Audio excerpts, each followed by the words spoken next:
New York is always a little bit of a slippery eel, isn't it? Because one, there's always a chance that they come at you with a surprise, and two, it's just the added stress, isn't it, of having to fly transatlantic. It does, bear into your schedule and things. Yeah, our logistics guy is he's under pressure. He's really under pressure the last couple of weeks. There's an awful lot to it of little bits and pieces. You'd be amazed at what, when you're trying to get a big group of people to a different country to play a game of football. So there's all that to it. The flight and the hotels and the hydration and all that kind of thing. But hopefully we've done it before. We've played in England and played in New York in 2014. So just trying to get as much of that right as you can, or as much of it as you can control, and try and be as right as we can for 2:15 on May 5th. So we're looking forward to it. There's a lot of families and a lot of people going out for Mayo, which is a big part of it and a big part of the GA. So that's to be welcomed as well. But we just want to get out there and give the best performance we can.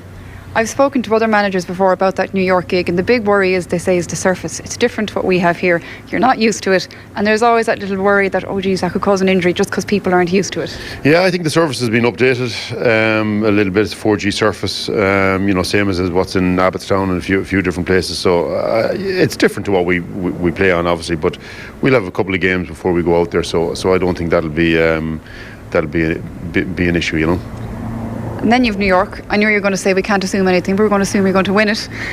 But then you have to kind of recalibrate again and come home. And I'm assuming when you're in New York as well, do you guys get dragged into stuff like fundraising and doing this, that and the other, or is it very difficult to try and keep them on a leash and to keep them still in championship mode? It's not. These guys they're very self-directed, to be honest. You've seen that over the last number of years. These guys they mind themselves pretty well. There's a couple of things on out there, obviously, as there always is with any county that goes out. There's Mayo Day on May 4th, so we'll go down to that for half an hour or so. But outside that, it's very much getting ready for the game, and it has to be. I'm not just saying that to bore or anything like that, but I'm not bored. During the National League, we absolutely just took it one just playing our next game, and let's get as right as we can for that. And depending on how that goes, we'll adjust during the next week and get ready for the next game. And the championship will be the same, So we just want to get out there and give a really good account of ourselves. The league was good for you in that, and I know you mentioned you've played a lot of more players, a lot extra players than perhaps Mayo would have had over the years, and that was always the accusation. It was nearly there. You needed one or two extra players, there wasn't enough young blood coming in. You seem to have bridged that gap now. Time will tell. The league went very well for us. I remember particularly Brian Reap obviously got the goal against Roscommon in the first game, one of his first games, and we had Michael Plunkett and with Fionn McDonough and Kieran Tracy against Tyrone, in an away game that this, I think it was 1-3, 1-4, even more 1-5 between them, which was very, very good and very encouraging. That those two wins then gave us a great boost, and on we went throughout the league. So it was good, but it's great to see young guys coming in. They've been on the development squad for the last year or two. Some of them have played underage, some of them haven't. But still coming in and just being, I suppose, welcomed in by the experienced guys, and the experienced guys can see straight away how good some of these guys are, and their dedication and motivation to try and get better. So that just harmonises everyone, and so we had a great league campaign as a result. You have been quite consistent this year.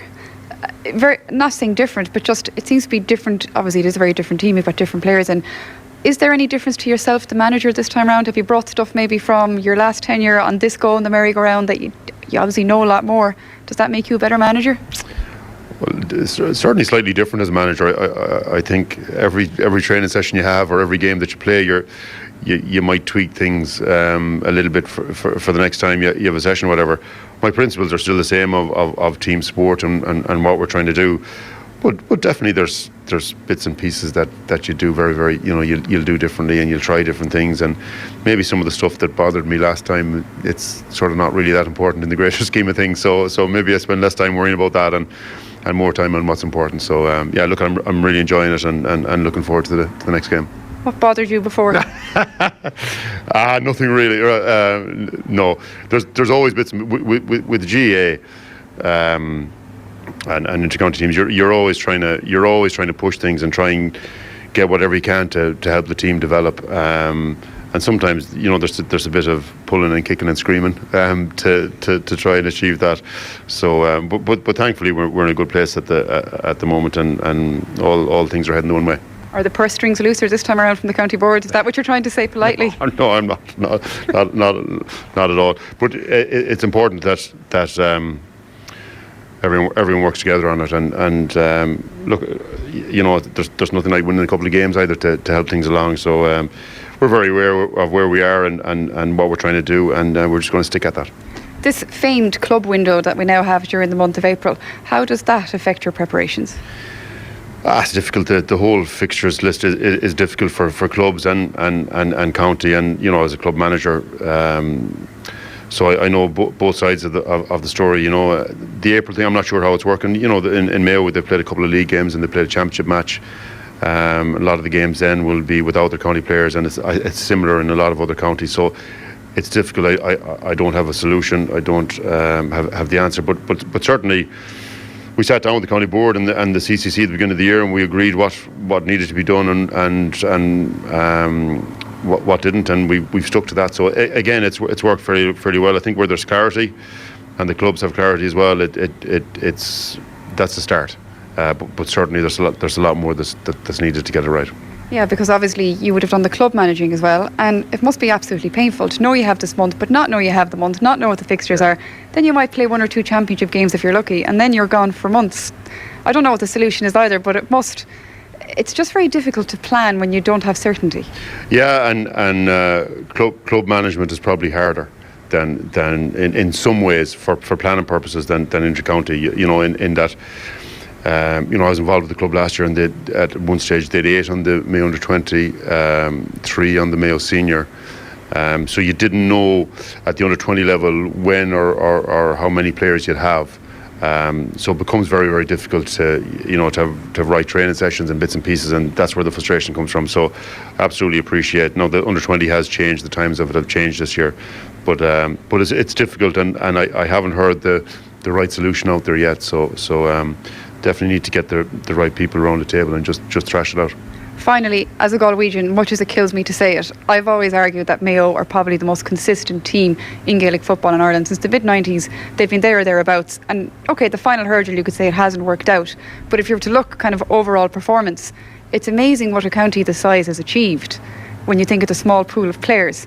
So what do you think, what is that difference that Mayo might need to just get over that line eventually? Because any other team you'd say, we won't even look toward in All-Ireland, but because you're Mayo, people will always think of you and All-Ireland finals, and will this be the day? So what's the difference? There you go. Is there a question? There's a question there, right? Is there? Was. Yeah. The question is, what can you bring this time around? Your second goal in the merry-go-round, new bunch of players, some old elder statesmen as well. What can you guys bring this year that? And unfortunately, a lot of the time, it's Dublin who are one of the best teams we've ever seen in our lives.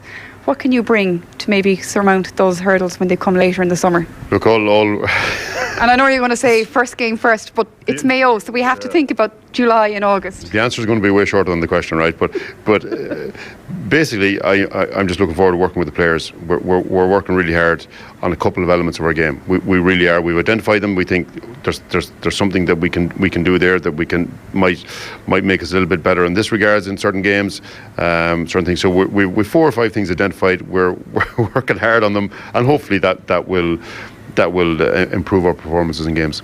Thank you very much for your time, James. I tried to get all the secrets, couldn't do it. Thank you very much.